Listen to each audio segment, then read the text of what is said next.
Hello and welcome back to another episode in the Survival Skills Africa series. In this video I'm going to go through the kinds of foods that your body needs when you are trying to survive in the wilderness and what to look out for when you are foraging for survival. I'm also going to be showing you an easy way in which you can build a trap so that you can catch some food for yourself. Remember to check out the other episodes in this series. There are many episodes and a consolidated video that will help you to piece together all of the survival skills that you need for living in the wilderness. I'm Clarice, welcome to the Live Ready channel.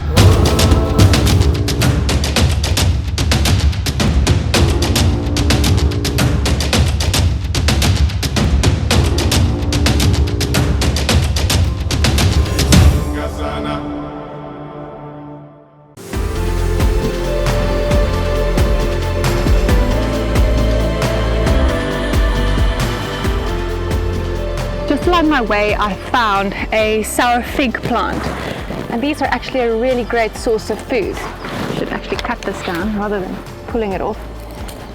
But these are completely edible. In fact, the whole plant is edible. So this sour fig is actually quite a nice little edible thing. I wonder if there's a worm in here because there is a hole.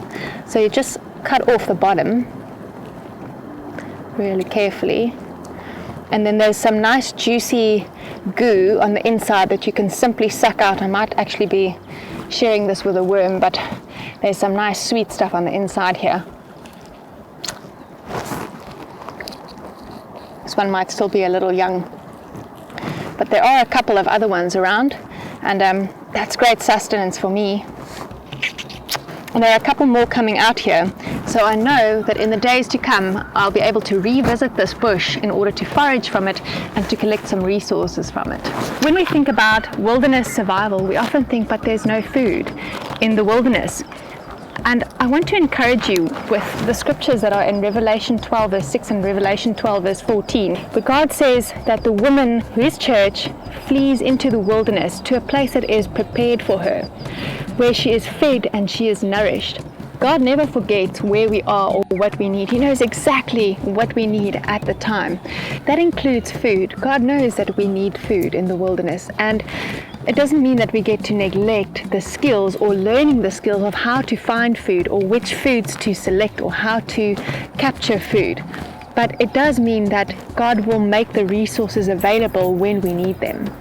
And we may soon find ourselves in a position where we're no longer accepted in society, where God's people are not able to buy and sell because of the system that is in place. And in that instance, we may find ourselves wandering into the wilderness and being dependent on the resources from the wilderness. So just here in the forest, there are so many berries growing. And I've managed to pick some num-nums, which are a great resource for me, but Indy can't eat those. So I'm going to have to find something else for her to eat.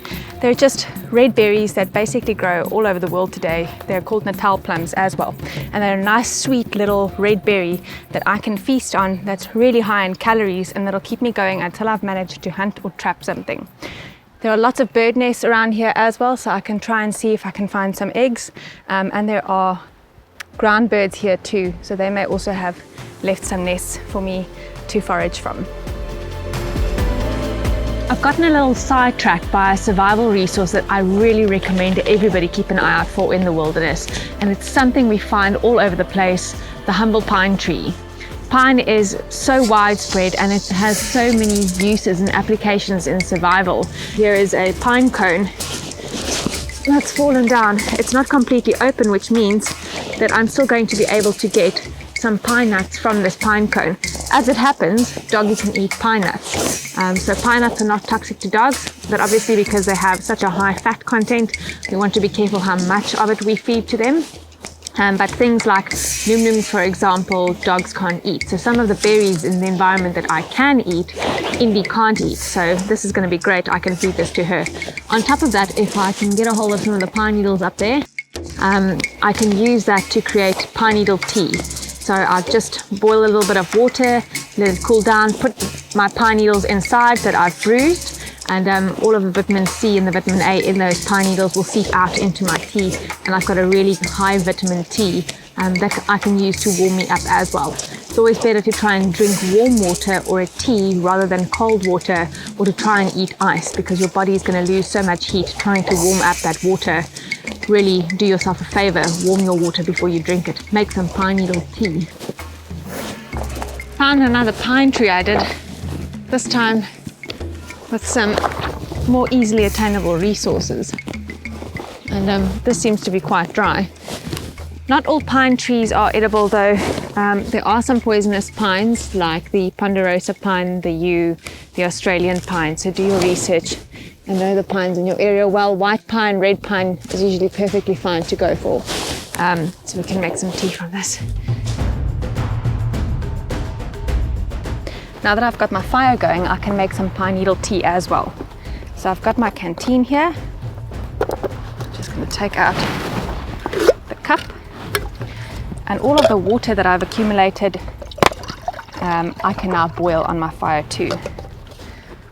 So pine needle tea is great because it's really high in vitamin C and vitamin A.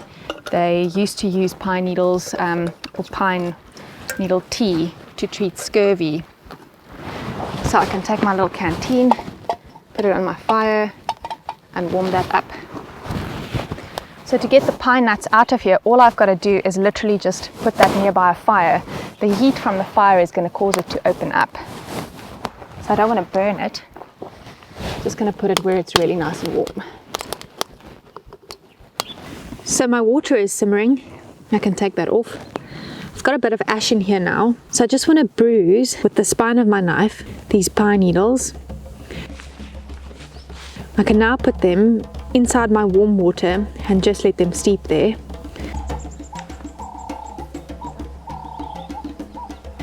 As far as foraging and finding foods in the wilderness goes, it's nice to have mushrooms or leafy greens, but this isn't going to provide me with enough calories for me to continue going in the wilderness. I need to find things like num-nums, I need to find things like berries or honey. I can search for eggs, high protein foods or high caloric foods that will keep me going and give me the energy that I need. I've taken my pine cone ire and it basically has opened up because of the heat, and it makes these little winged leaves come free. That once pine nut has come out, it's lying over there. So I'm just going to open this up here, and those little wing things down there are pine nuts. There's one right over there.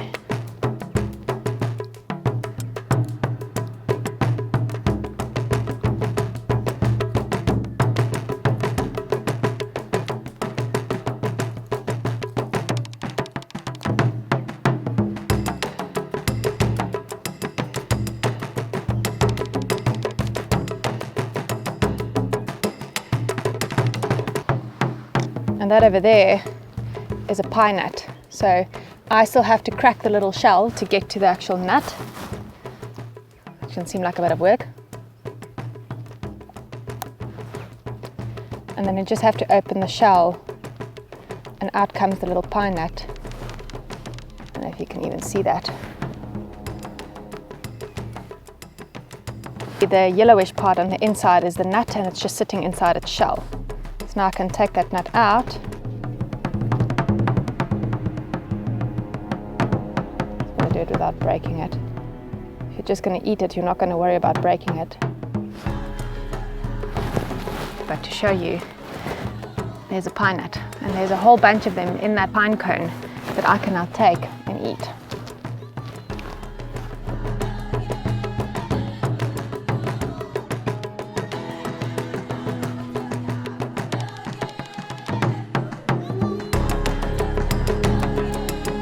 Every trap has got your snare system and it's got your trigger system. So basically the snare that I'm building is the actual trap, and the trigger system is what's going to set the trap off. What I've done is I've basically cut lengths of poles or sticks, going from shortest to longest. Basically I need 2 of each length of these, and to build the actual trap, to put it together, I've kept a fork of one of the branches. I might need it as a pulley system. I'll see about how I'm going to do that. And then I've also got what's going to be a windlass. I'm going to use some paracord as well to set this up. Then I'm quickly going to make a trigger, and then I should have everything. Let's do that quick. Silky pocket boy.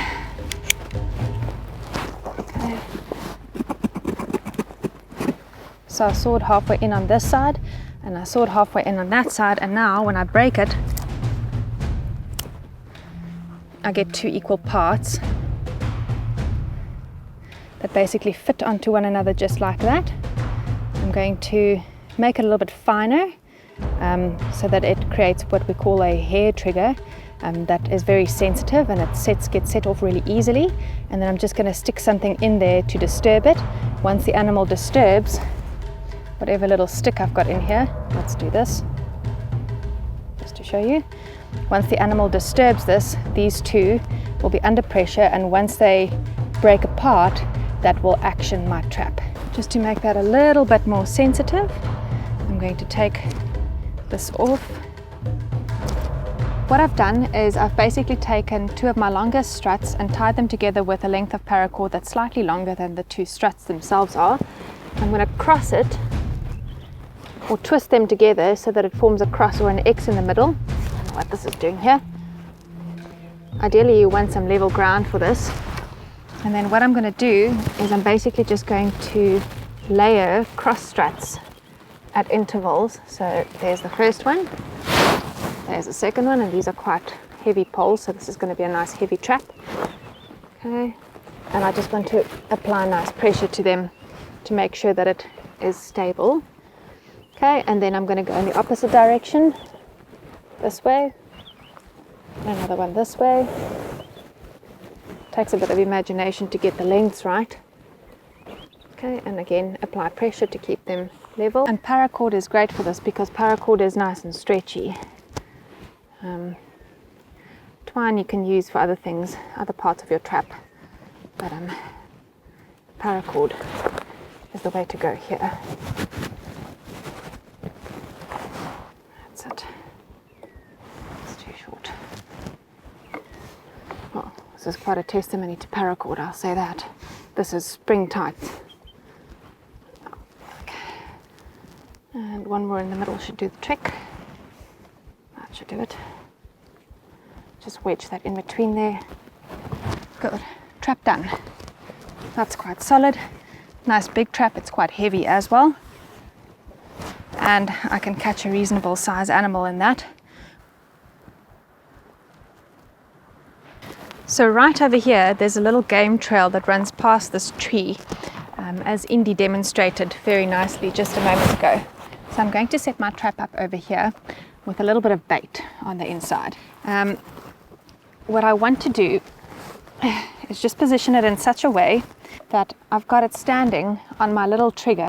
When the animal sets off the trigger, he'll also trigger the windlass. And when the windlass is triggered, it will actually pull the trap downwards rather than it just falling down with gravity. Luckily, this is really stony ground. I don't see anything really burrowing through this, but yeah, we'll have to see. Okay, I've got a little num-num. This is something that the animals in the area like to eat, especially the birds. So even the birds will come in here, and all I've really got to do is to bruise it. Even though I'm not really keen on losing resources to the animals in the area, I'm going to share a little bit with them, and I'm going to eat this piece. Poisonous for dogs, by the way, not for doggies. But the smell of this is going to lure the animals to the area. So I'm putting that inside my trap, preferably quite deep, so that they'll track quite deep into the trap. So basically how this trap works is I've got a windlass set up over here between these 2 trees. I've made it really tight by twisting the stick inside the rope over there. I've used paracord for it. After I twisted it tight, I added on this line over here that basically just secures over the top of it. This line is going to pull taut as soon as this crossbar is disturbed over here. How it's going to pull taut is it comes all the way down here, it goes underneath my V-notch over there, and then from my V-notch it attaches to the actual trap. So if the crossbar is disturbed, the windlass turns, it pulls the trap closed so the animal can't lift the trap. Now, this line over here will disturb the crossbar if the actual trigger is disturbed. Now, my trigger in itself is basically the 2 branches that I fit on top of one another with a tiny little stick in between those 2 branches. So what will happen if the animal disturbs the twig, it disturbs the trigger and the two branches separate. The result is that this crossbar is disturbed by the line because that will fall down. That's also made very sensitive. And on top of that, the trap will close because there's nothing to support it open anymore. So here we go, let's see how it works. So I'm just going to disturb my little stick. Well, that's it guys, my trap works. Now all that's left for me is to set it up again, make it a hairline, and make sure that it's baited with some num-nums, and then hopefully through the night I'll catch some animal. Well, that's it from me on trapping and foraging. I hope that this has been really valuable to you. Leave a like and a comment, and until the next time, live ready.